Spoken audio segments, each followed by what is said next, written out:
Hey everybody, it's Cinnamon Cooney, your Art Sherpa, and today I'm going to show you how you can paint this gorgeous scene of a girl out in a field of wildflowers. So there's so much we're going to cover here. I'm going to break this entire lesson down step by step into the minute detail. I'm going to explain every tool, every color mix, every technique.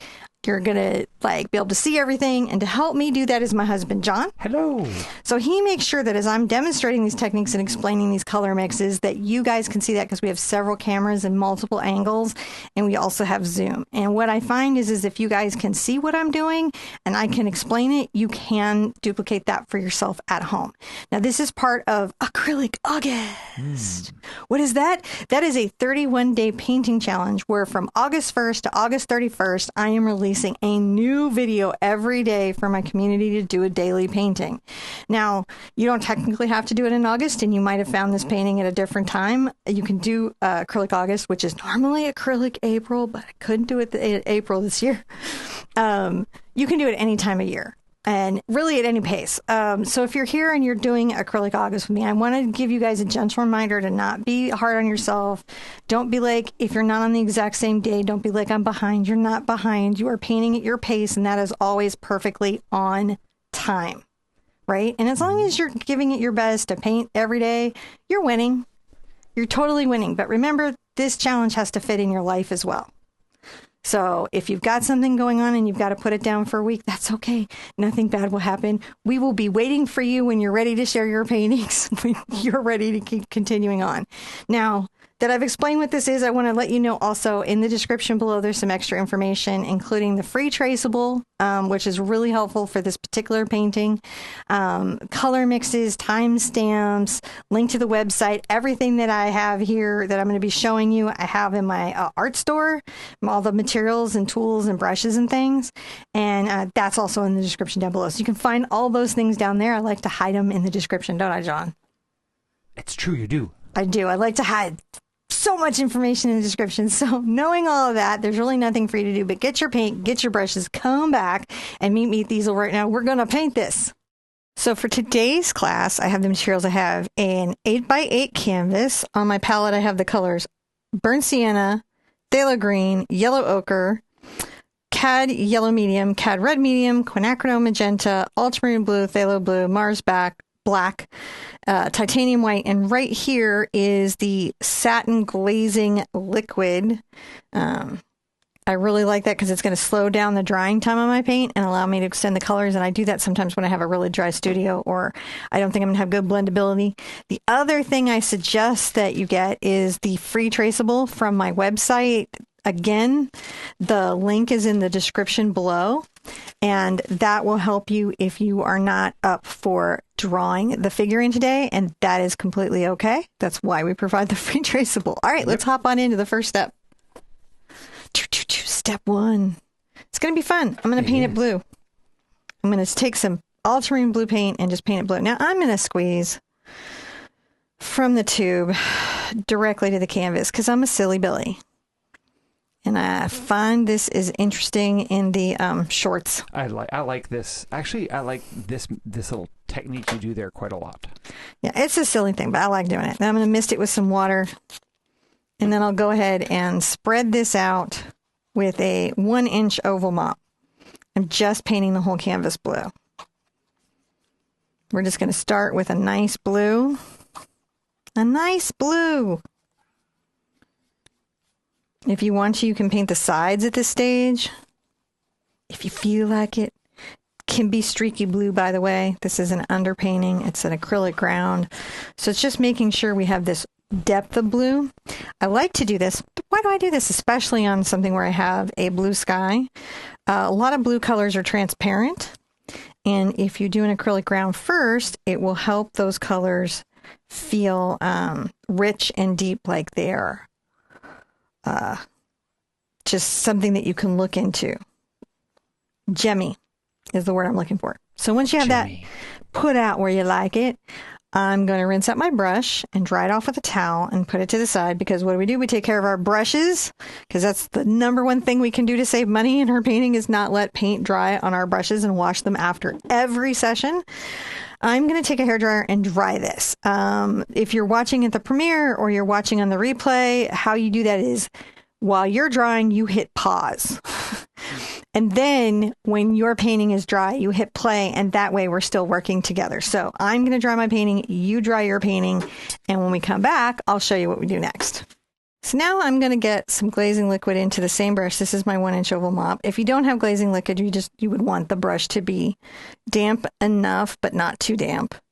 That's always fun to say, damp enough, but not too damp. I actually have a whole video on how much water and how to tell if your brush has too much water in it, because it's one of those weird things. I'm getting it into my white paint. I like to do that. That way, when I tint it with the phthalo blue, it's already got quite a lot of white in it, so I don't have a hard time getting the light value. I'm going to come to the lower third, and I'm going to go back and forth with this light blue, kind of brushing up.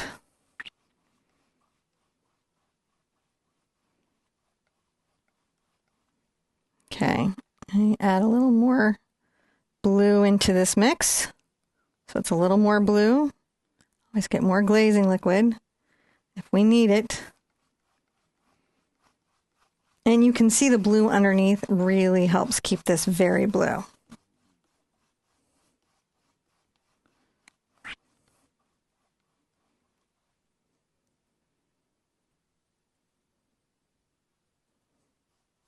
And come across with a little bit down from the top. Now I'm going to do something kind of wild. I'm going to rinse out my brush.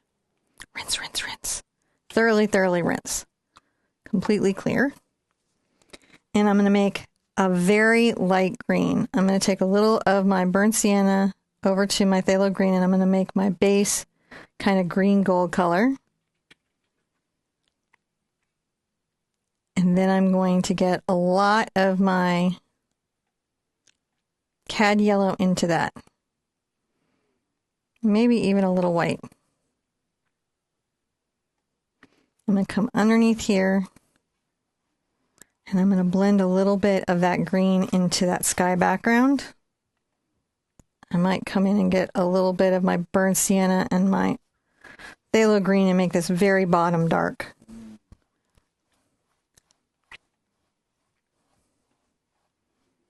It's a pretty good blend right there.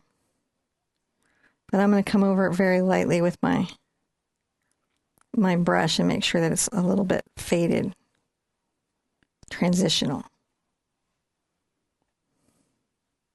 Oh, picked up some color. So I rinse out. I wipe off, and I'm going to get a little more of my yellow-green together.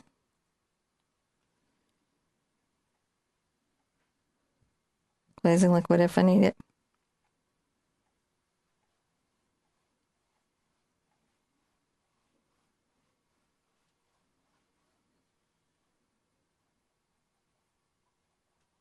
All right, just a nice little lower field of green and an upper sky. This is perfect. All right, if you're holding your breath, take a deep breath. Sometimes when we're blending, we get a little intense. We hold our breath. We hold our body in intense positions because we're thinking so hard. Intensely. So it's good to just relax it and put this down, because you probably started painting for happiness. To be happy and relaxed. And so we want to remember to do those things that help us keep that painting time enjoyable. We're going to do the drying thing again. And you remember from last time, what is it? You pause me while you're drying yours and then hit play when you're done, and then we'll be painting together at the same time. So I'm going to do an interesting little trick here. I'm going to come and get the glazing liquid again in my brush. I've already got some blue over here, so I'm going to add some white into this and get a very light color. And I'm going to come here, right across, pretty juicy. And I'm going to just very carefully come up with that. Blending that and keep coming up.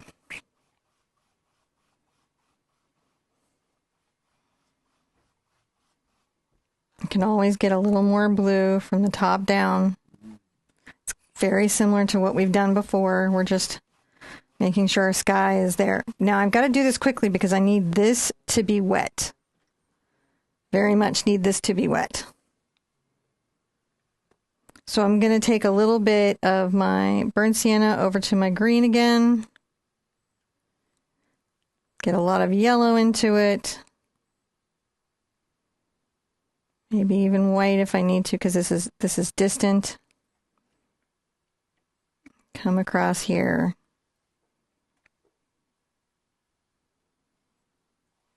I'm going to dry brush this back.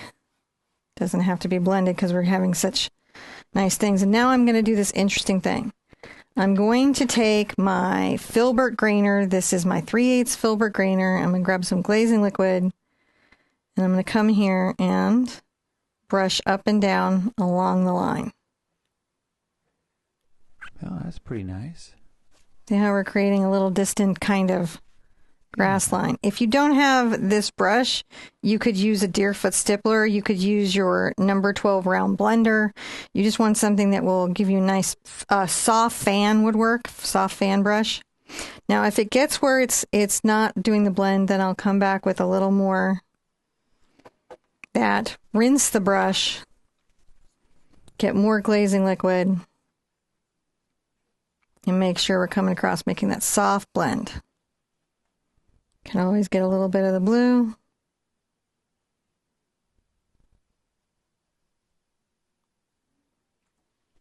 Some distant grasses. Again, this is far off and we're wanting just a little bit of feathering here. I'm going to get a little bit of my green gold and again hit it coming through here.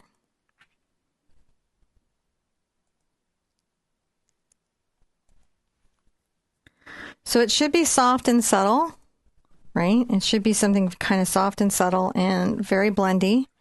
Then we're going to dry everything, and when we come back, I'll show you what we're going to do next. Now I'm going to take a number 8 round Artini brush, and I'll go ahead and get some glazing liquid on it too. You could get water and wipe it off with a towel if you don't have the glazing liquid. I'm going to load a little white onto here, and I'm going to come up and do little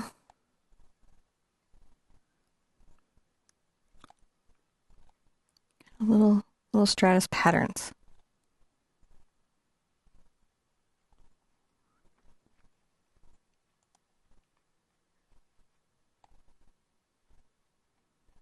Little distant clouds.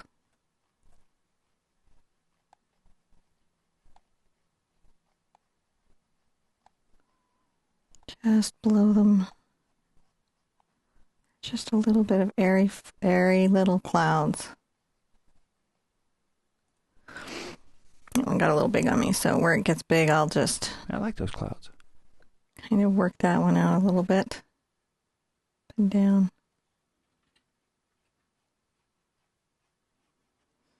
Just a little bit. I like these little high up in the sky clouds that kind of talk about that the day has some clouds in it, just not a lot.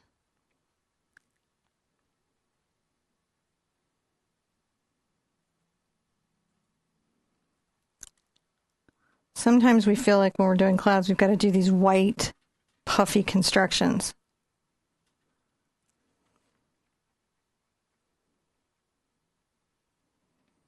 But we don't.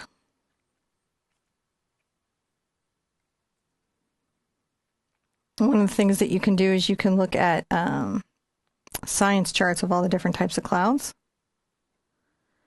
There's so many different kinds of clouds. There's so many different types of clouds, and they each have like their own little personality, their own little zone in the atmosphere. Like, yeah, it's crazy. And come here and add some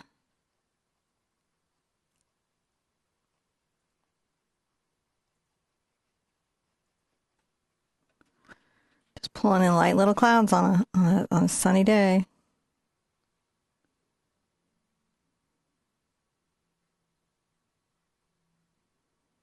Distant little wispies.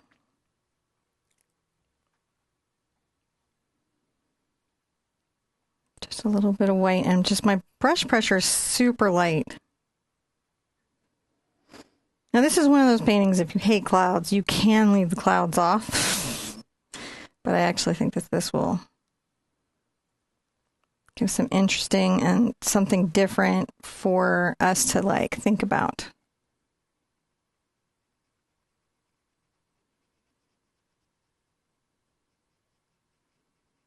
They're just faint. And that's the other thing to realize is sometimes clouds in the sky are just faint. They're just barely there. And sometimes they're more there.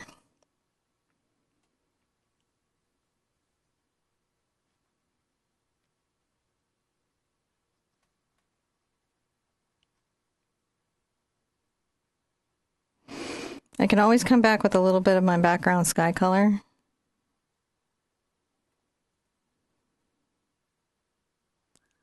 Kind of paint that up back a little bit.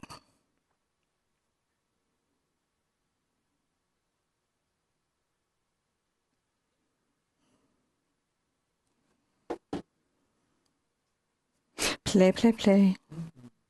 A little more white. Kind of add a little cloud bank to this.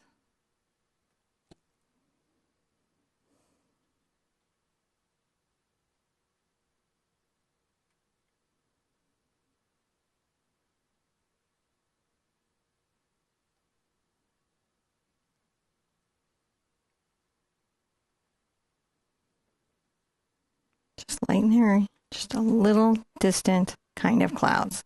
All right. Now, this is not going to be a surprise to any of you. We're going to try this. And when I come back, I'll show you what's next. So now I'm going to take my traceable. And how I do this is I have a product called Ceril paper. This is what it is here, Ceril wax-free paper. And this is for actually transferring line drawings onto canvases, which is kind of cool. And it's kind of very impermanent and doesn't leave marks that you can't remove. Now, how I work this out is you print out the traceable and cut it to size. And I cut a sheet of the Ceril paper to size and I put it the dusty side down. I tape it on 4 sides and then I place my figure where I feel like I want them to be. All right, and then really stretch this down.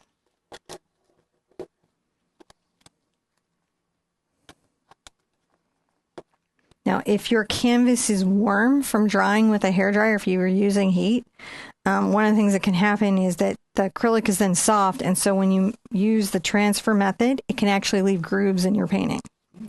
But that's really from trying to do this with the canvas still warm or wet. If you're getting lines, chalk lines you can't remove, whether you're freehanding them or doing the traceable, that's probably what is messing with you. Now I'm going to take a ballpoint pen and very firmly press down on all my lines that I have here.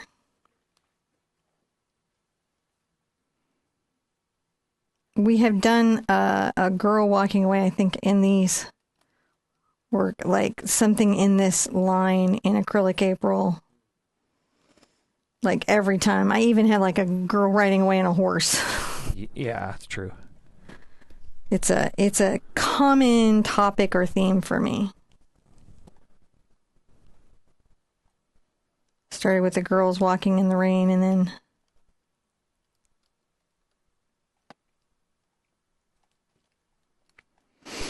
became this.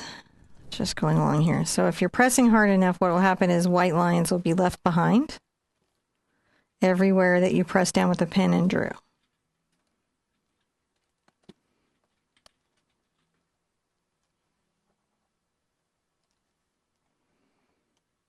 I'm not going to worry about putting the flower in because I'm going to paint that in later.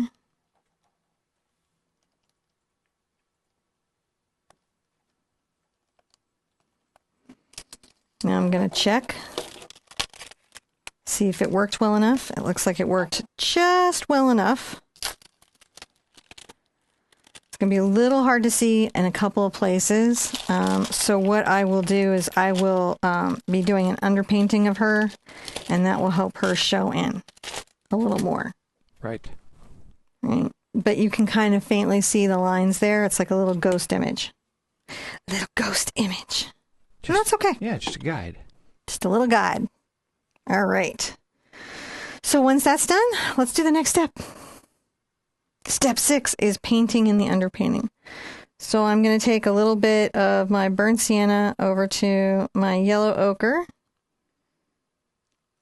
I'm going to add a smidge of black to that.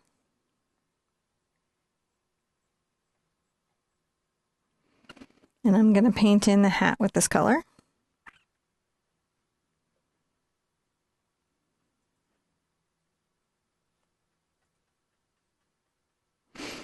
What we're doing here is why I keep telling students that this is a technique. It's not a workaround, because the way you have to paint everything in removes like the little lines and everything that the traceable has pretty quickly. And so you end up doing it anyways, painting it anyways. All right, so that's pretty good. Then I'm going to get a little bit of my burnt sienna and my Mars black together.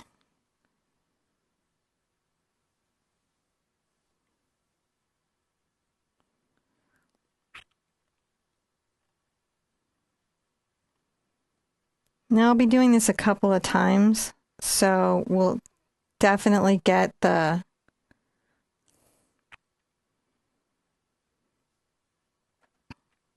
cool hair effect. Right now we're just going to put in the darkest value of hair that we have.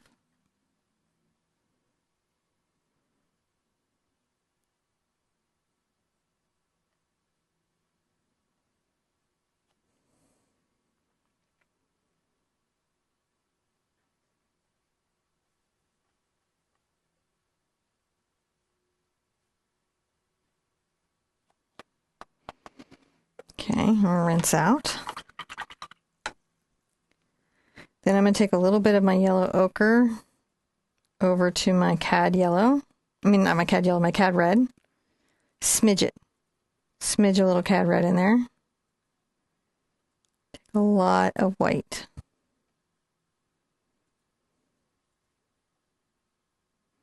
I'm going to paint this in sort of warm beige. One of the things I like about this is you don't have to worry about the hand, because it's going to be beneath the flower line. Sometimes I have to add a little water to my paint to improve the flow. If your paint isn't flowing, it's somewhere in the water brush adjustment space.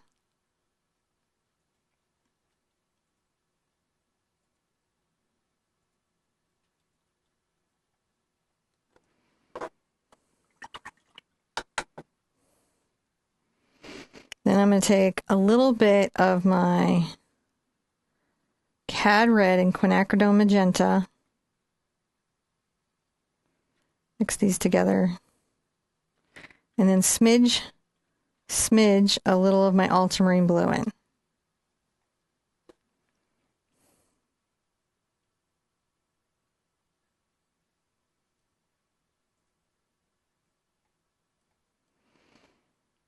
And when I'm brushing, I just brush back into the hair.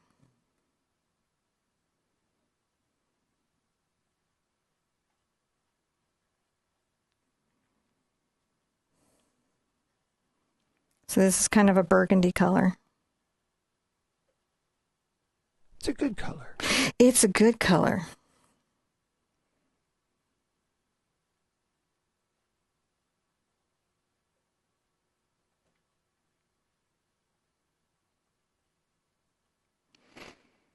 Get a little more blue here. Yeah.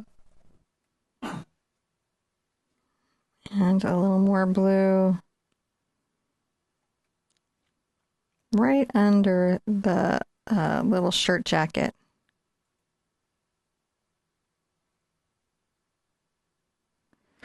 And we can go back into our magenta. We're just kind of keeping track of the placement of the arm. Just using my number 6 Raphael Sepia, just my round brush.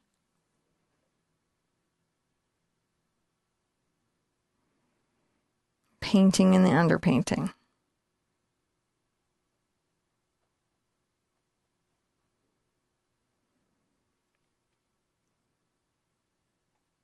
And I overdid my line a little bit, so I'm going to rinse my brush out, get clean water, come along here and erase some.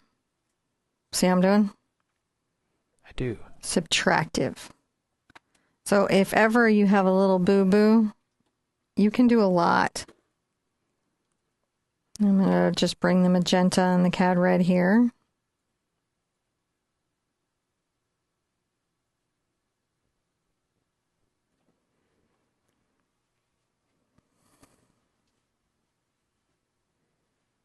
And just brush this down.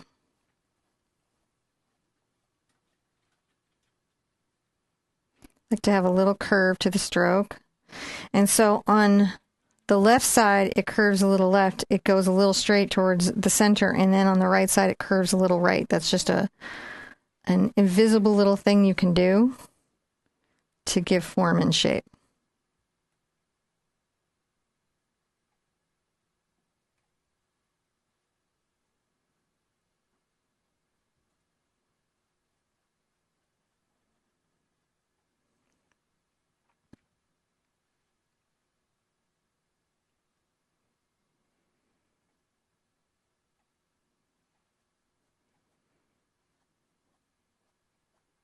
And my advice is to brush it down like I'm doing here, creating an uneven little feathered edge. That will help the dress feel like it's deep in the plants. Just painting everything up, making sure it's completely covered, like you do. All right, so we have an underpainting in, which is not bad. Let's dry everything. When we come back, I'm going to show you what we're going to do next.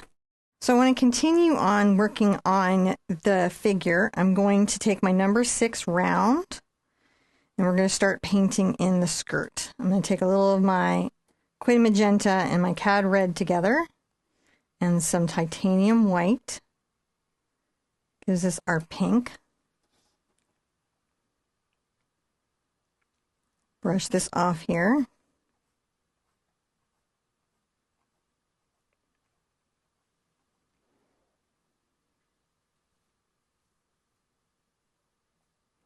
I'm going to wipe off my brush with my towel because it just had a little extra paint on it. You can see that lets me brush that down. If that ever gets away from you, that's what you can do. I'm going to grab a little bit of my Quin Magenta and my Ultramarine Blue. And wet into wet, bring down this dark color. How you doing, John? I'm doing good. You doing good? Yeah. Thank you so much for being here today. Well, thank you for being here. Well, I had to be here. I would have nothing to edit if it weren't for you. I don't. Yeah, that's true. I guess that's true. I think you would be doing like dad videos. Yeah. I don't know, but I like having, like, these are like, I have edited a lot of videos that people watched. You know, it's one thing to edit 3,000 plus videos that nobody watched. That would be significantly kind of a bummer. But then, you know, I was able to edit like 3,000 videos that people actually watched. So I thought it was kind of cool. It is kind of cool. So I used a lot more ultramarine blue for under the jacket, and I brought little streaks of it down into the pinks. We're starting to like gather the skirt and capture the skirt. I'm going to go back into the red, magenta, and white. We're going to come here and brush back into the hair. That will give you that sort of feathery effect that you need.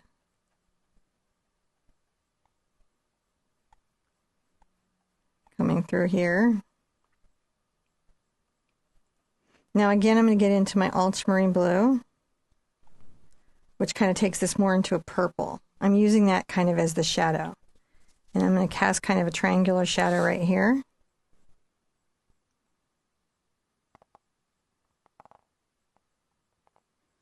Got a little bit of a shadow right there. I'm going to rinse out. We're just building up the layers of this figure. Yeah, just one layer at a time. One layer at a time. Come down and bring down the sleeve. I like the dark color underneath because it makes sure that the color is rich.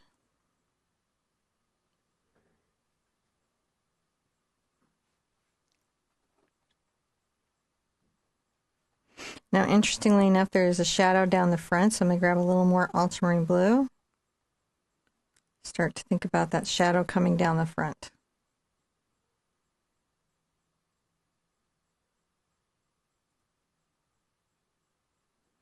A little bit down the front of the sleeve.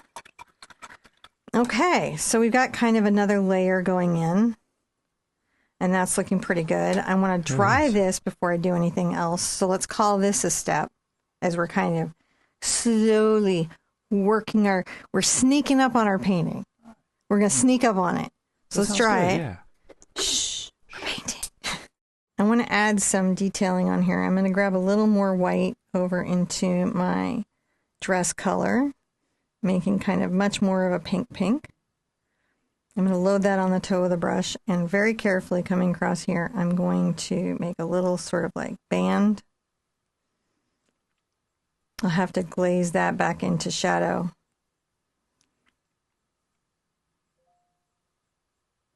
Little band.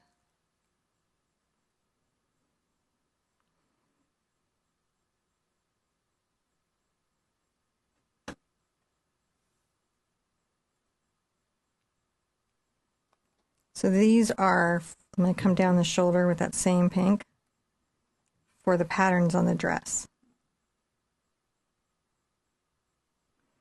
I've done a lot of walkaway girls, but I haven't done a lot of them with patterns on their dresses.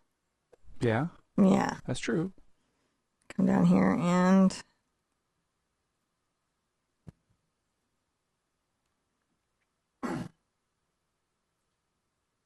taper that line in and widen it out.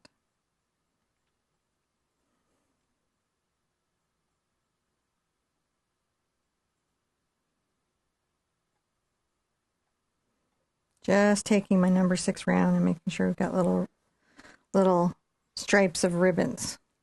Little ribbons of... Grab some glazing liquid to improve the flow. Come over a little bit.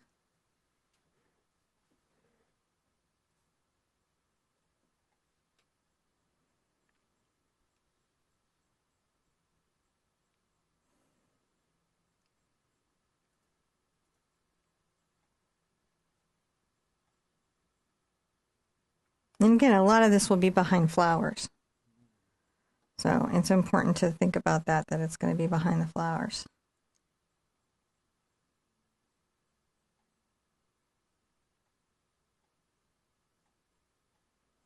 Now I'm going to let that have a dry for a little bit, right? And one of the things that we have to do is we have to like use a glazing technique to put some parts of our ribbons in shadow, but I'm going to wait till all the pattern and everything is painted on them before doing that. Now I'm going to get back into my skin tone, which is a little bit of my cad red and my yellow ochre. Nice little skin tone going. And add a smidge of white to it.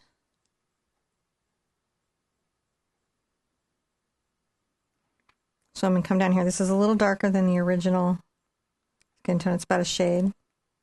And that's just because, you know, we're under the shirt.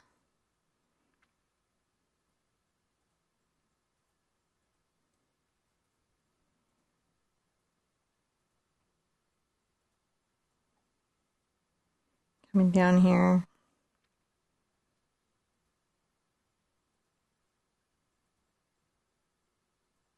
Now I'm going to add a little burnt sienna and a little ultramarine blue to my skin tone.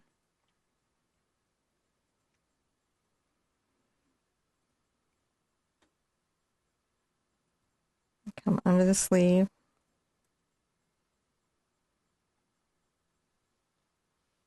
And we're going to add a shadow down the front of that arm.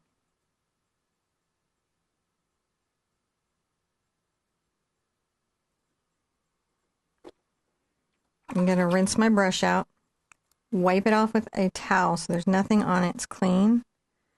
And I'm going to very softly kind of brush through here, kind of blending.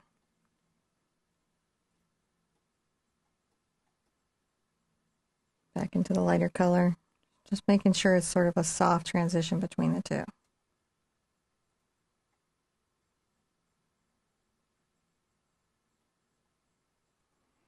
There we go. All right. I'm going to put that to the side for a second, and I'm going to get a very small detail brush. I'm going to find my smallest detail brush, and I'm going to put on my glasses.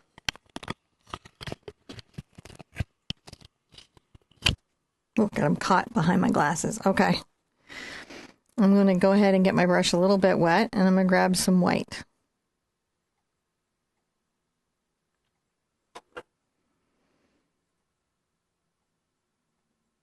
And come here and make little wiggles.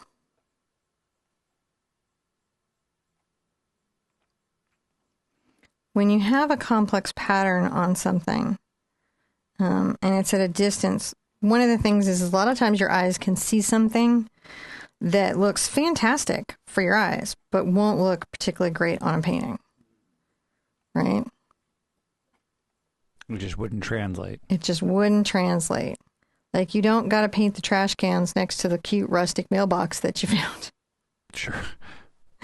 Well, no, because like sometimes, you know, there's some thinking in art, and I get it. And if that's, you know, the purpose of what you're doing, notice that these are just squiggles. I'm just squiggling.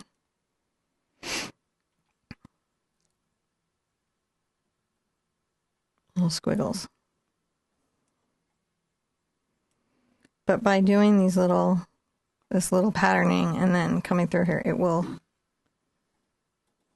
absolutely feel like the dress has a pattern. Doot, doot, doot. Little water, maybe.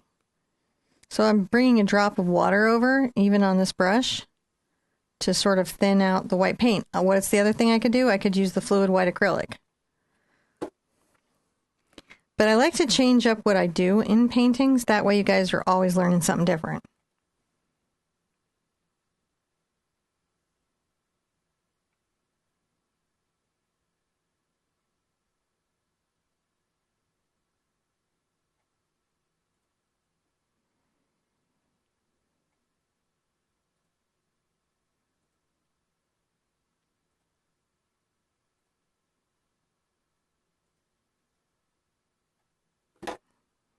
You can see we're just starting to get that patterning going.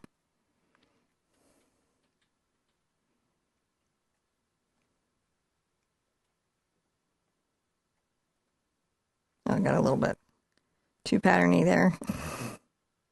It's okay, I'll just come back through with my blue and it'll be all right.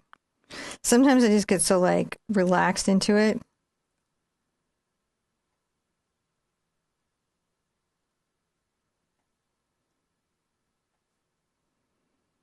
That I'll just zone out. That's a good thing when you're zoning out in the painting. It means your brain is finally relaxing. Finally having a break from all the stuff that you're putting it through. All right, I'm going to rinse. Now I'm going to take a little bit of my blue and work a little white into it. I mix a little white into it because it'll show it as more blue. Sometimes blue, just pure, tends to be a bit dark and read as black. Right. Just come between here with a little blue.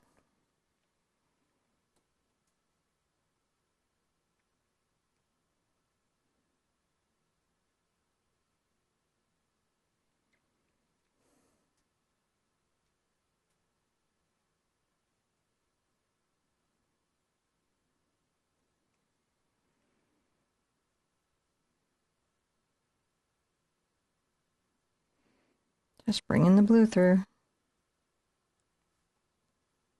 Just a little pattern.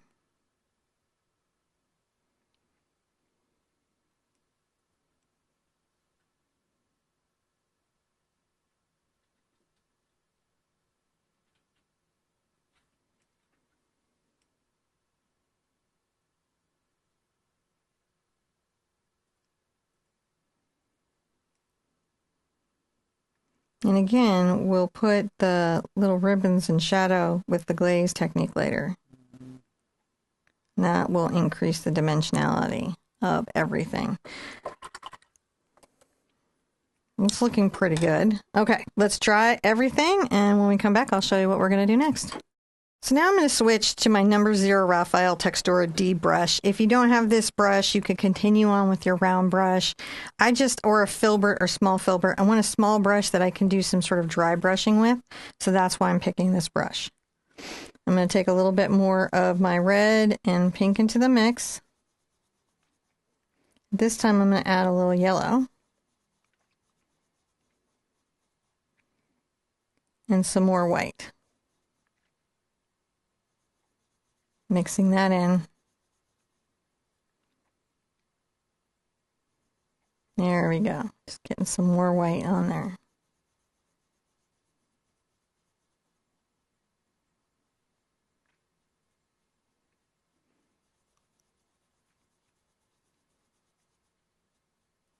Sometimes I look a minute for the color. That's not unusual for me. I'm going to squeeze out the extra paint that I have so it's not on my brush, and I'm going to wipe my brush off.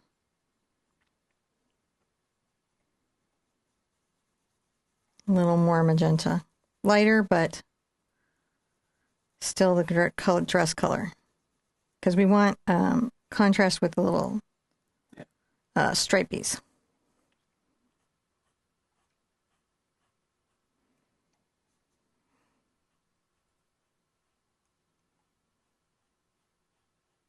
I'm just brushing this down. Brush this back up in. And I can bring this little edge right along here.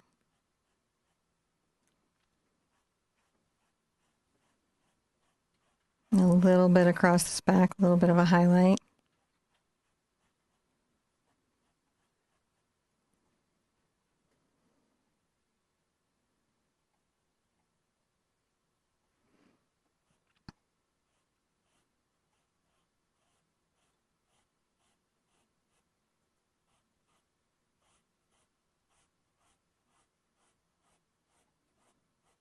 A little bit of a hot pink there.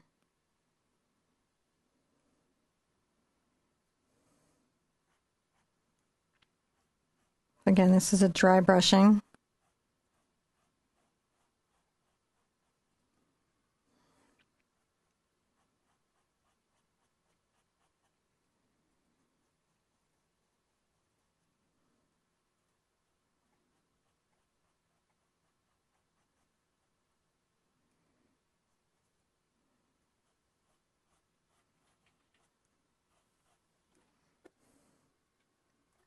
All right.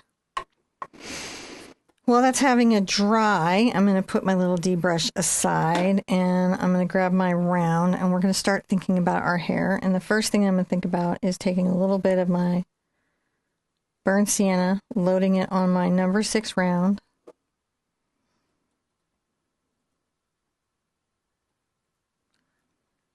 And begin to flow a little hair down.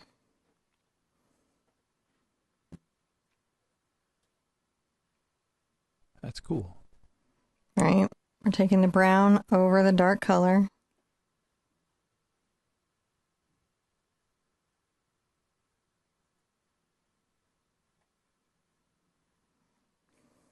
Get a little water on my brush. Just a little burnt sienna. So it's just, it's a shade lighter than the first color that we mixed, but beyond that,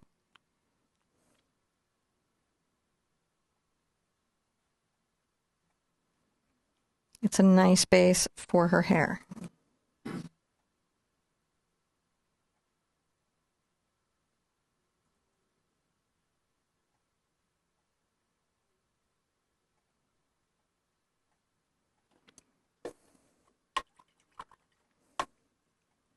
It's looking pretty good.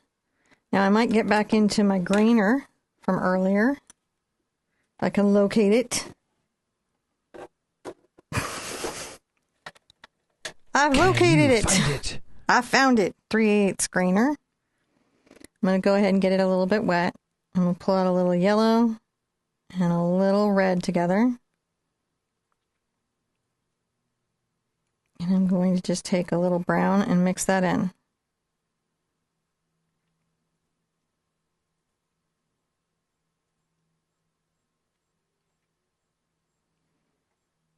I'll rinse my brush a little bit.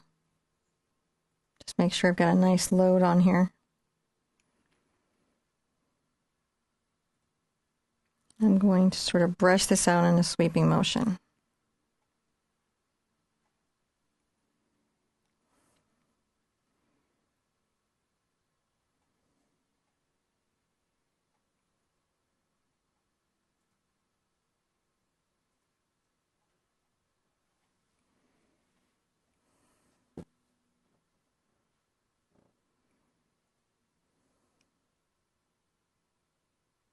Kind of coming up backwards where I need to.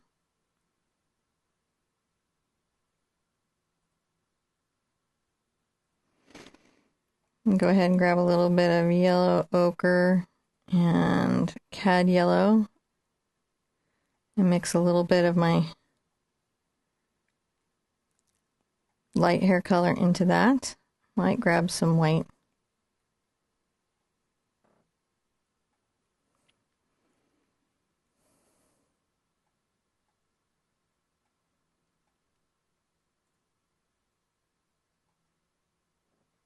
Just paint in some highlights.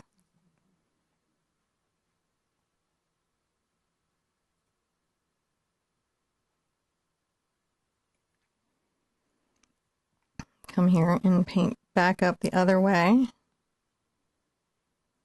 The hair.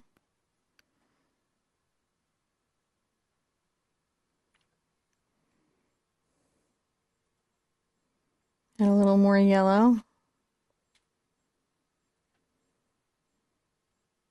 Get some white involved.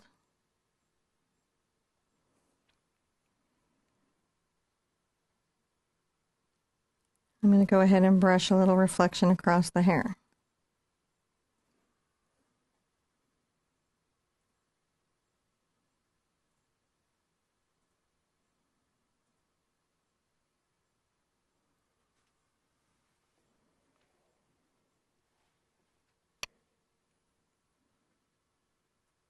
And a little bit of brushing down to just make sure that those little tips are there. Yep.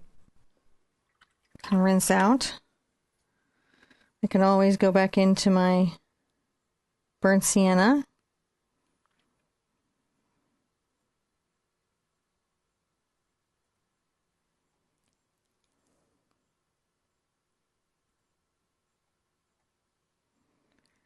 And put back some shadows.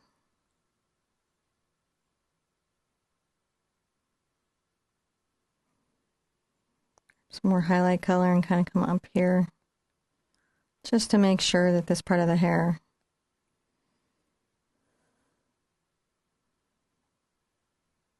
is flowing well. That's looking good. Nice reflection.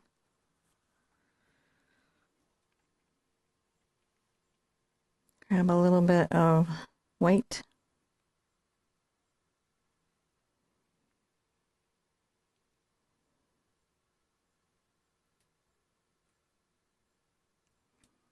And hit that little hot spot highlight.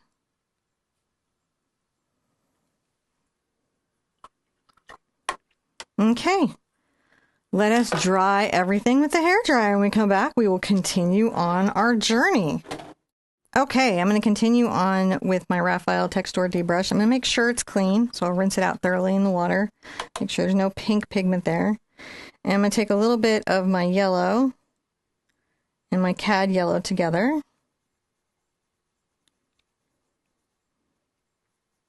We'll consider that like the beginning base for our hat. Okay, now I'm going to wipe off my brush and load up a dry brush.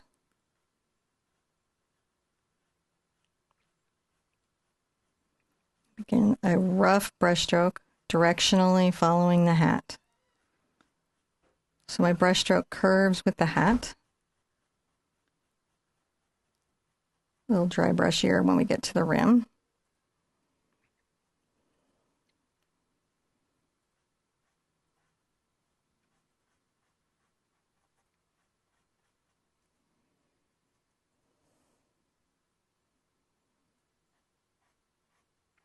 I'm going to come up that little edge here. On the toe of the brush.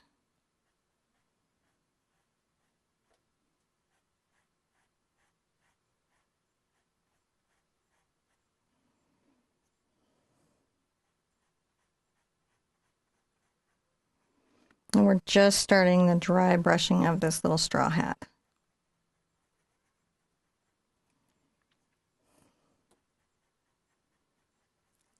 Scrubbing it in, even though I've got nice shadow kind of showing through underneath. And I'm going to grab a little bit of yellow. I mean white. That's white. That is white.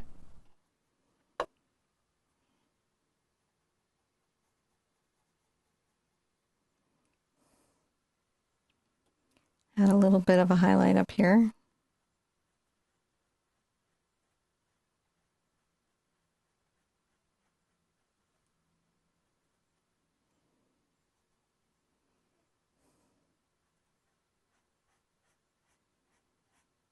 Just sweep this around, kind of following the brim.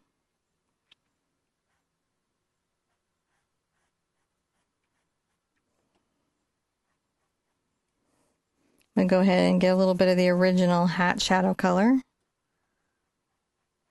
Make sure that I'm blending it on the back here.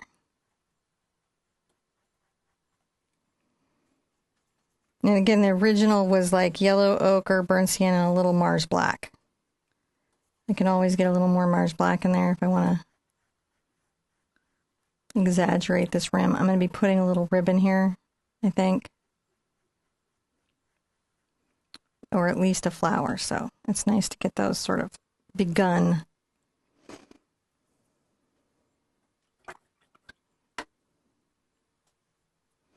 I'm going to put this brush down for a second, and I'm going to grab a little more white paint and bring it over to my bright hat color.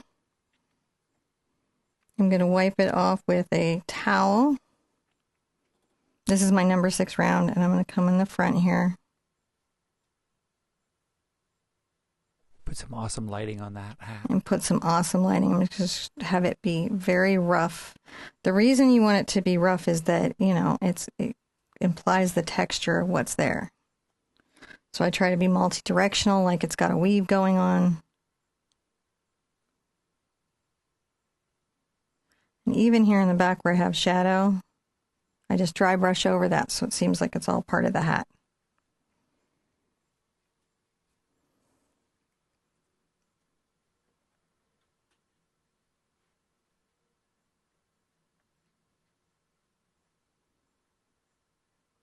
Sort of dry brush this right here.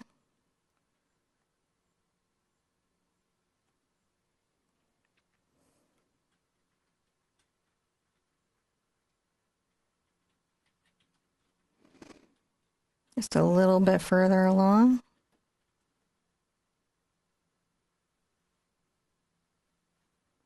Just dry brushing it through here. Back and forth.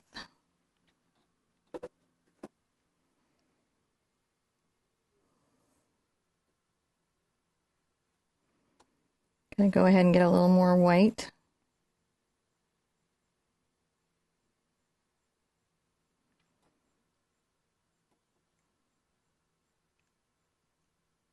And just brush that back. Get back into my kind of darker hat color.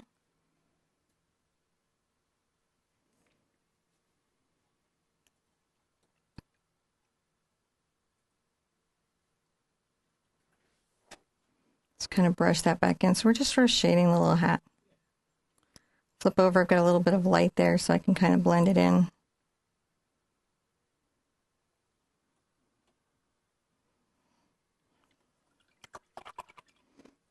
rinse out. I think I'm going to take my detail round, get a little wet, and I'm going to grab some of my ribbon color, dress color that I've got mixed here. Make sure I have a nice load on my brush.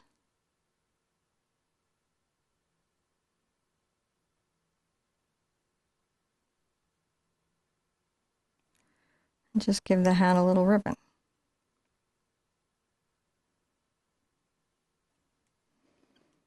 Go ahead and get a little white onto my brush.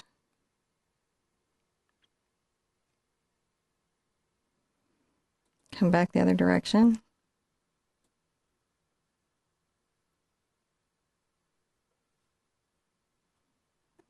All right. Now, everything here is dry. Oh, is it already? It's all dry. Oh, good. If it isn't, if yours is not, you'll need to dry it before you do the next technique. I'm going to take a little bit of my quinacridone magenta and my ultramarine blue.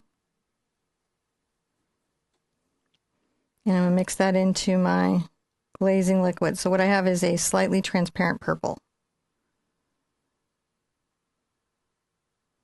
Come down here and very carefully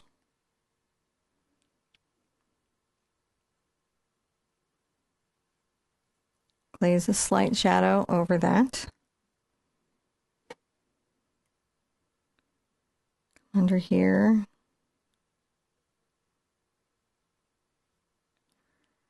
I'm just glazing this part of the dress back. See how that just puts it a little bit in the shade? Yeah, I do.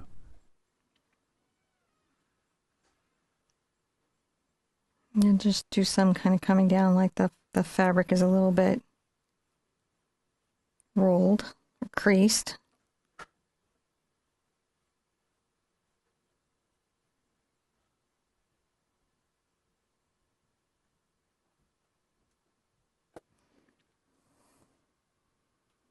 That's looking pretty good. The dress has a nice shape to it. Okay. Now I'm going to take a little bit of my black and my brown and my glazing liquid.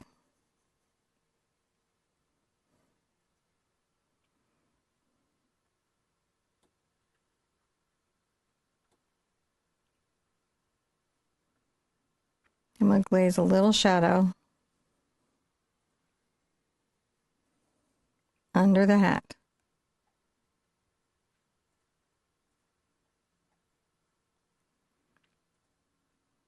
Maybe a little bit under here. Just kind of on either side just to give that some dimensionality.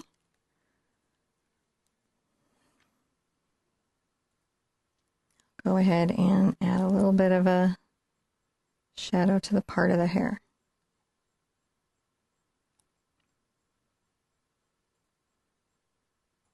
I'm going to come here and just sort of, I don't want it to be super sharp shadow. You could have it be a sharp shadow, but I want it to be kind of uneven because the hair is sort of uneven. Just bring that through there.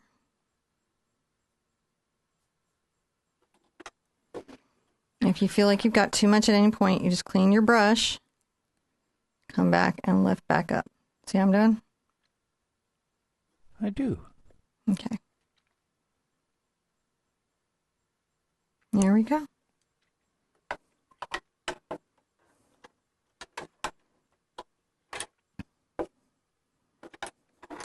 I'm going to grab a little bit of my cad rend and my yellow, cad yellow. I'm going to make a nice bright orange. And bring some black over to it. I'm going to mix kind of a darker color using the black. I'm going to come here and just put a little spot right there, little dot.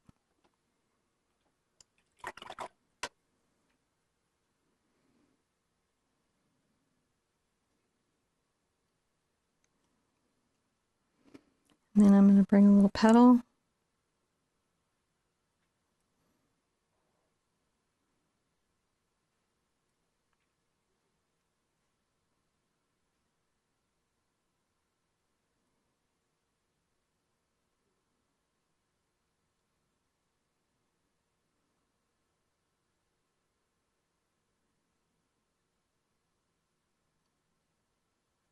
Just a little flower on the hat.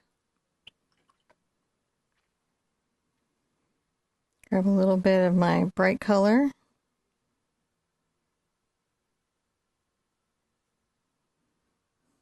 And add a little bright center.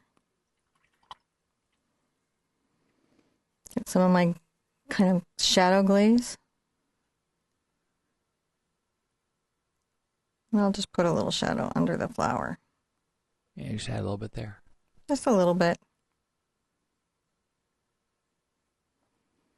That center looks super good. All right, let's dry everything, and when we come back, I'm going to show you what we do next.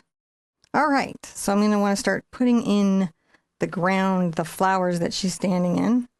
I'm going to take my filbert grainer again, and I'm going to get a little bit of my burnt sienna and my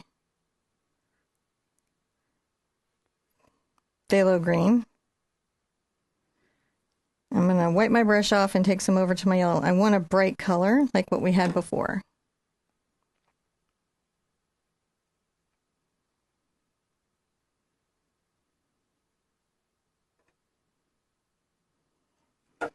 I'm going to come back here. And where I had done that original blend, I'm going to come back through and layer this bright yellow green.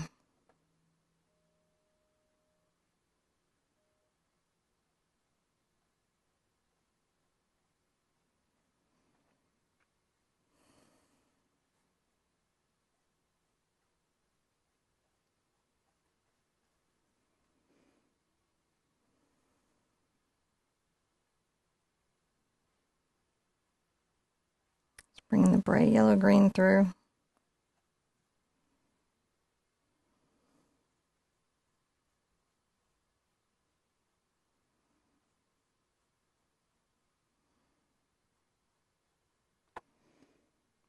Come into my like darker color.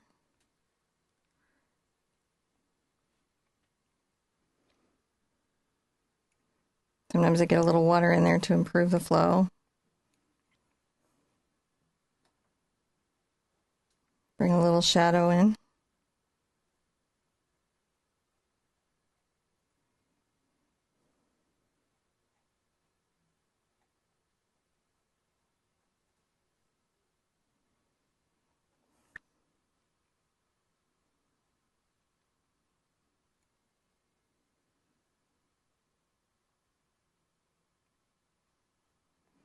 We're just making sure in the distance, right, we have this architecture.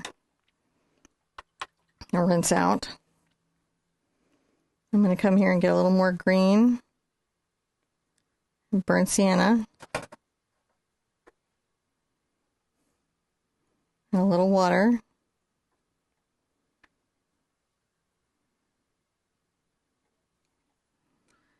We begin to put in the deep shadows of grass.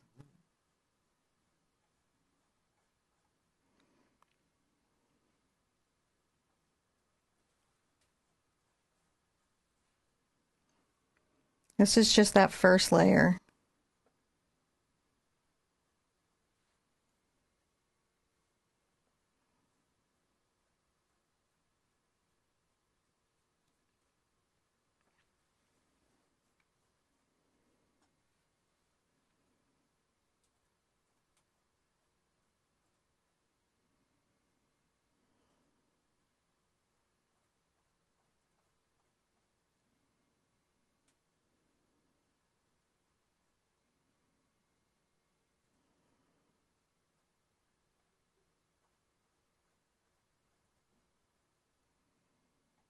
And you can see how the dress and the arm are blended in to the flowers that we're in.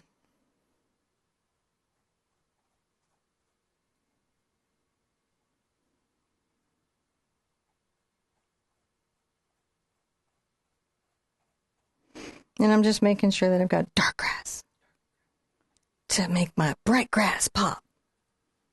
Gotta have contrast. And I'm just using the filbert grainer. You could use a fan brush here. You could use a deerfoot stippler. You could use a hog bristle brush. Anything that's given you good grass in the past could give you good grass right now. We're just creating a little, it's not really even grass. It's just the plants in the field.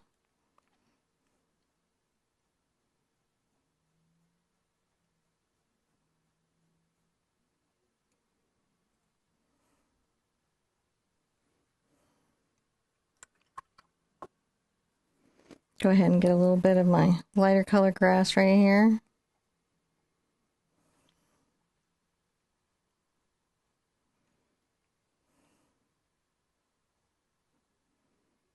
I'm going to go ahead and get a little more water. Bring the green over to the yellow.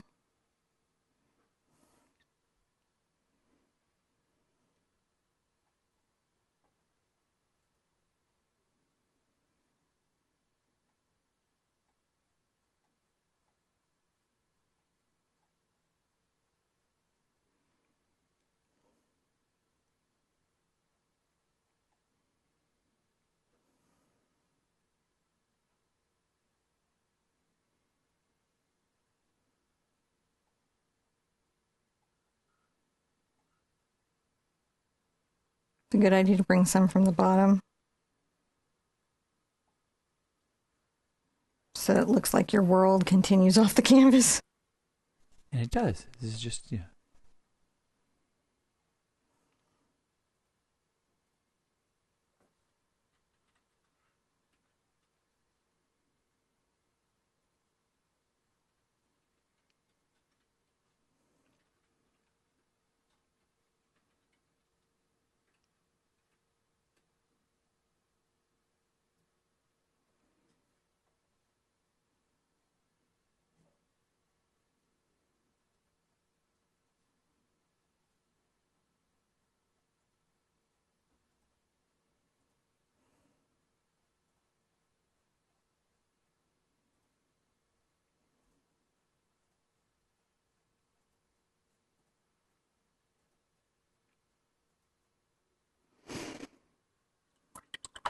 All right, now I'm going to want to dry everything thoroughly. So I'm going to put out a little more quinacridone magenta. I'm going to put it over by my white.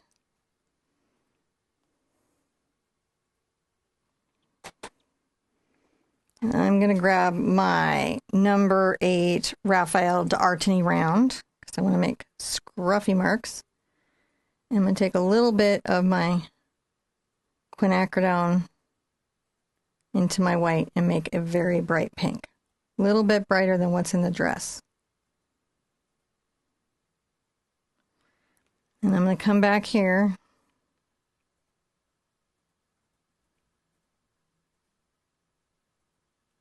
Make little tiny marks. They're just little dashes.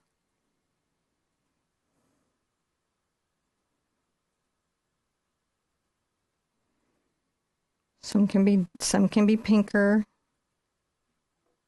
You can cluster some of them together, barely touching the brush to the canvas.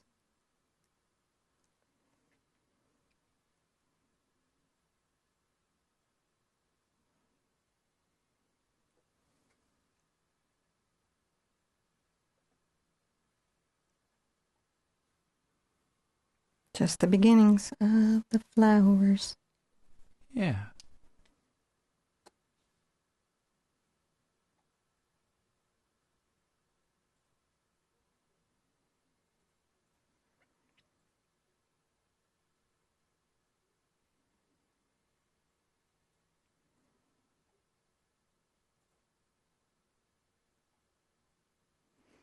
Every once in a while, I'll roll my brush to make sure it stays in good shape. The trick to this is, try not to make a pattern. Right, yeah, I get it. Just try to be like light and loose with it.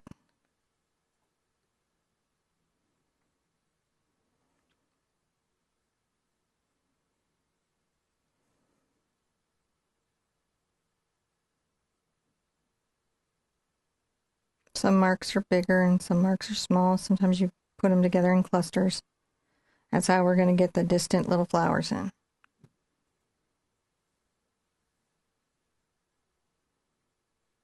marks.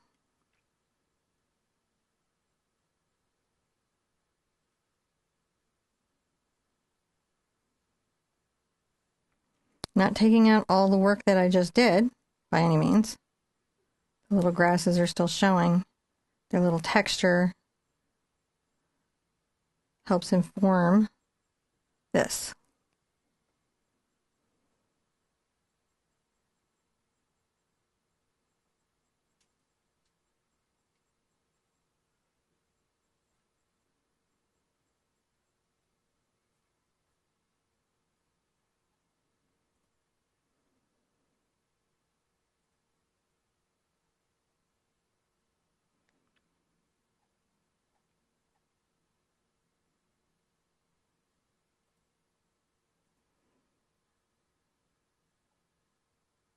Carrying the dots around the side.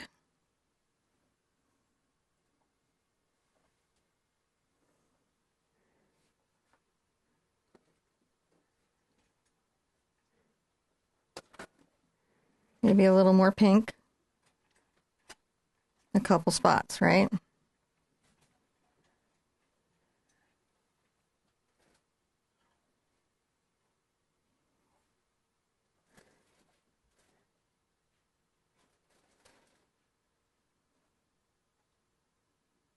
A little more pink in a couple spots.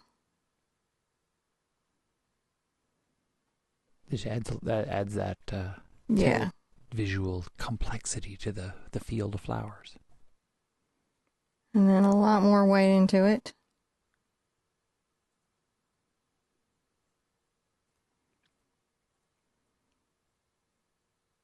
Little dashes.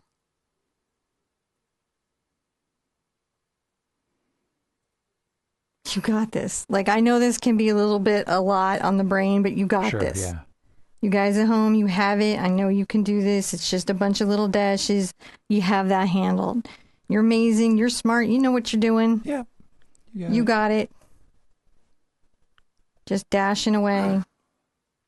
Finding little spots for color. All right. I'm going to rinse out my brush here. Rinse, rinse, rinse. And I'm going to dry everything. When I come back, I'm going to tell you what we're going to do next.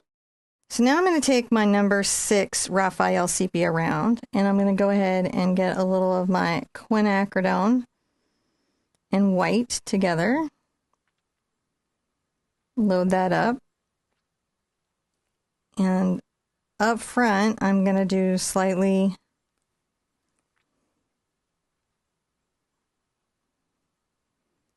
biggers.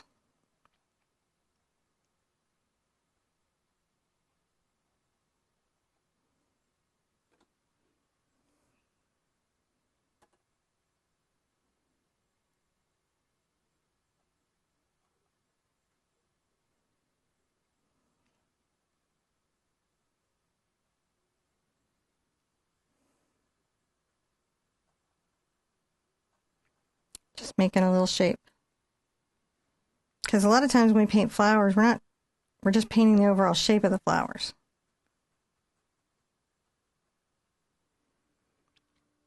And the way that the colors all work together. Yeah.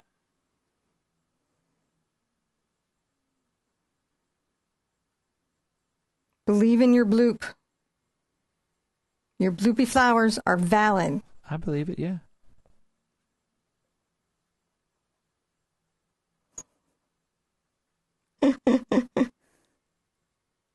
Bloop, bloop, bloop.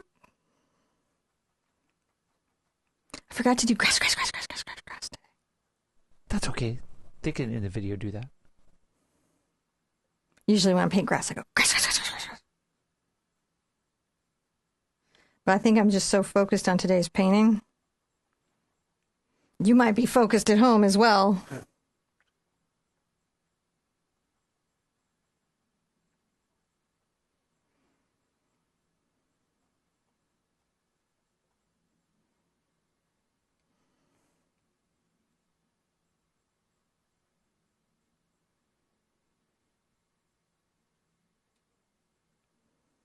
A little bit of white, a little bit of pink. So it's close to the color of the dress. That's the point of her. She's like one of the flowers in this field. take some flowers off the canvas if you want it to feel like the field goes on.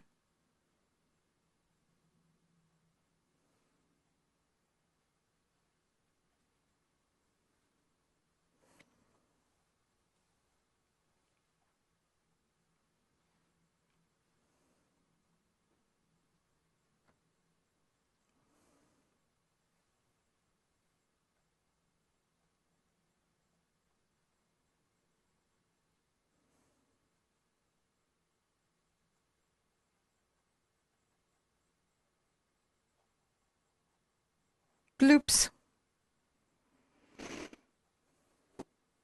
Excellent flowering. We're growing a garden. All right, rinse out. Now I'm going to take a lot of my white over here, and I'm going to get a light pink.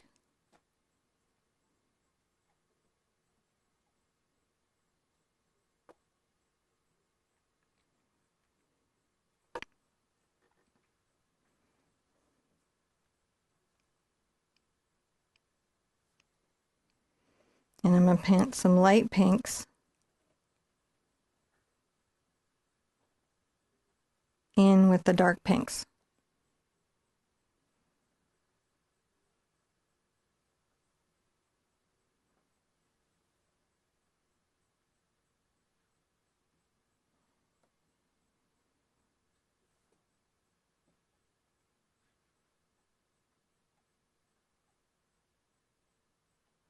Some light pinks. So pink though. So like if I feel like it's too white, I can just come back with a little more pink. Yeah.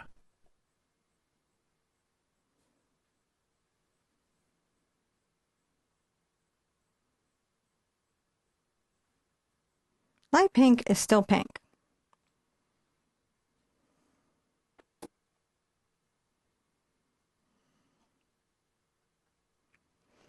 So this is a funny painting to me because my mom used to have an art agent who had very strong opinions on color. And I remember being in the car with my mom and having her call and be like, I hope it doesn't have any pink because I can't sell pink. Yeah, right. Just crazy, huh? I don't know. But we're all about to paint these pink flowers together. So,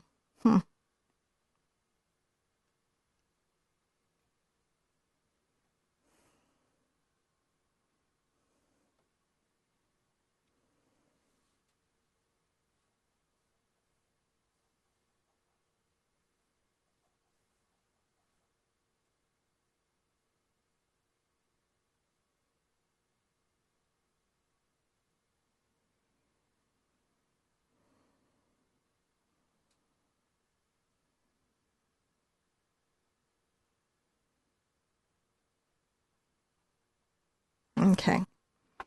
When you have all your flowers in, so many flowers, right? I'm still putting flowers in. It's a little peachy. I'm noticing there's a spot over here that needs more flowers.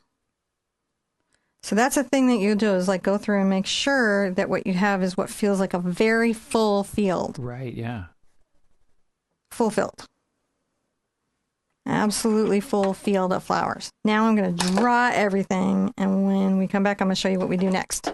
Now I want to touch up a couple of things. So I'm going to grab my 0 brush with my pink color. I might bring it over here to my dress color. I'm going to thin it with water, so that's nice. And I'm going to come along the edge of the sleeve.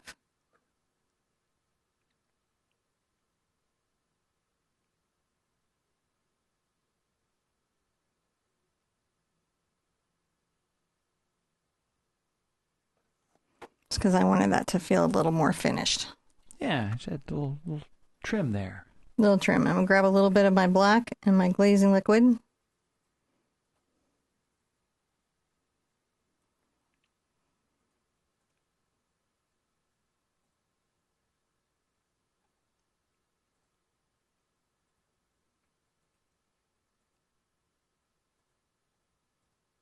Just bring that shadow on the arm a little more exaggerated. I'm going to take my yellow, a good glop of it over here. Take some red. And we're going to make a very bright yellow-orange. Taking just a little bit of my red over to my yellow. So it's a little bit orange, it's a little bit yellow. But it's pure CAD, so it's going to totally show up. And then I'm going to come in the center of my flowers. Not all of them, just some of them.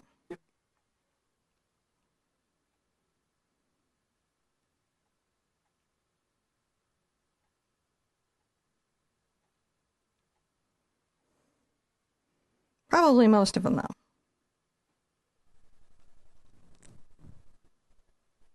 I like it.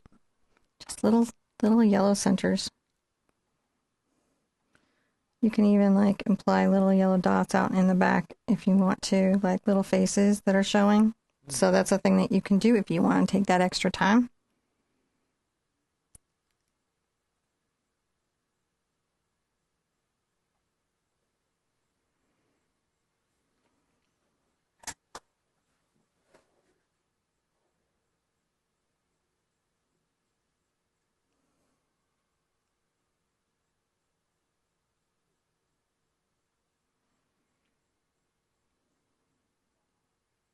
Little flowers.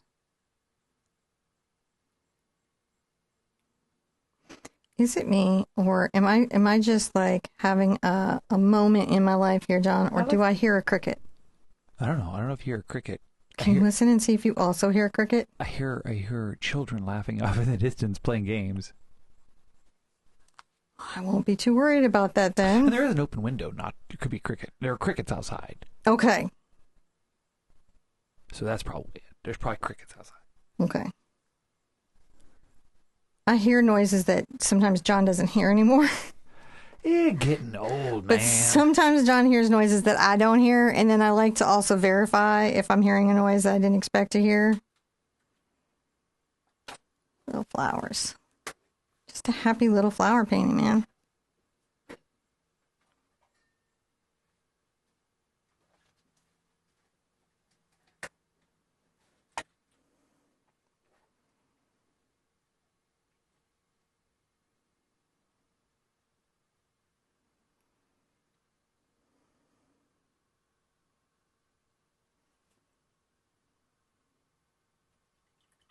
Oh, that's lovely. Okay, so now I have to make this decision if I want to sign the painting or not. And much like the painting I did yesterday, the pattern, the painting is so busy that if I put like, I would do a yellow green or a light yellow green here. It would just be like my signature would be super about the painting. And so I have to decide, do I want to do that on this one or not? That's my decision I have to make. I think you should insert your name because it's you. All right, that's the vote. I'm going to take a little bit of my yellow and white together. I'm going to make a very light green color. I'm going to bring another little drop of water over to it.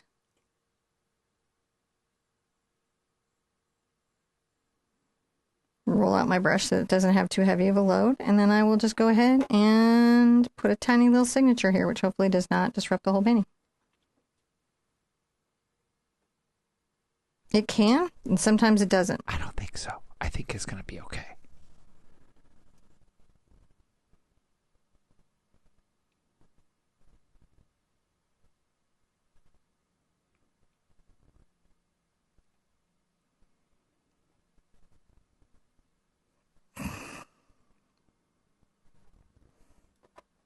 Look at that. Wow, we got through this one today. This was a big one. It really was. This was a big one.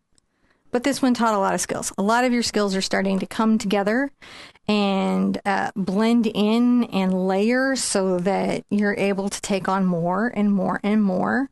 I hope you enjoyed today. I hope this was like a really fun day for you. This painting actually comes from another painting that I did in a performance at a big event where I painted it live on a giant canvas. Uh-huh. And I had shared that with the community, and they were like, oh, when is that going to be our lesson? And I haven't done it, and I haven't done it, and I haven't done it. And I was like, I am doing it this acrylic April. And also because when I did that painting, it was before my event in January. And this is a good way for me to like look at that painting and look at this painting and see how I'm doing in my own, you know, kind of art recovery process. Yeah. So that's another fun reason for it. But also, girl walking away, must do it. How many of the, I've painted so many girls walking away. It's a collection now. It really is. It's such a collection. And I'm hoping you're enjoying it. Now, listen, I would love to see your paintings. So hashtag the Art Sherpa, hashtag Acrylic August, Instagram, TikTok, all the places, Pinterest.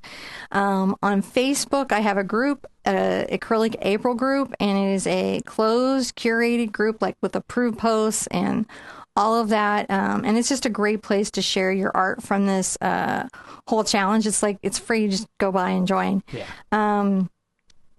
Don't forget to hit the subscribe button. I always forget to ask about that. Yeah.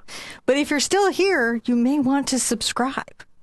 And then also, like, if you came and you're just doing this one, there's 31 other awesome paintings that you could do in this whole collection of how to paint better in 31 days. It's really cool, and I highly encourage you to do it. If you are here doing Acrylic August, pat you on the back for hanging in and still being here. Now, this is the time that I think we start to like catch our rhythm and like chugga chugga chugga chugga chugga chugga chugga woo woo, right? Where we're going downhill now, and so it's going to start to ease up, or at least it's starting to ease up on me. And oftentimes around painting 20 for people, they start to like have little things open up. So don't like be hard on yourself, be like everything needs to be perfect, but be observant and be ready to notice your successes. Yeah. Don't be all vigilant on your failures. There's just no point. But be vigilant about your successes. Start noticing the techniques you're having an easier time with, the color mixes that you're getting. Just whatever it is where you're winning, start noticing where you're winning. It's super important to your ability to keep going and to grow. All right. On that note, I want you guys to be good to yourselves, be good to each other, and I will see you at an easel real soon. Bye-bye.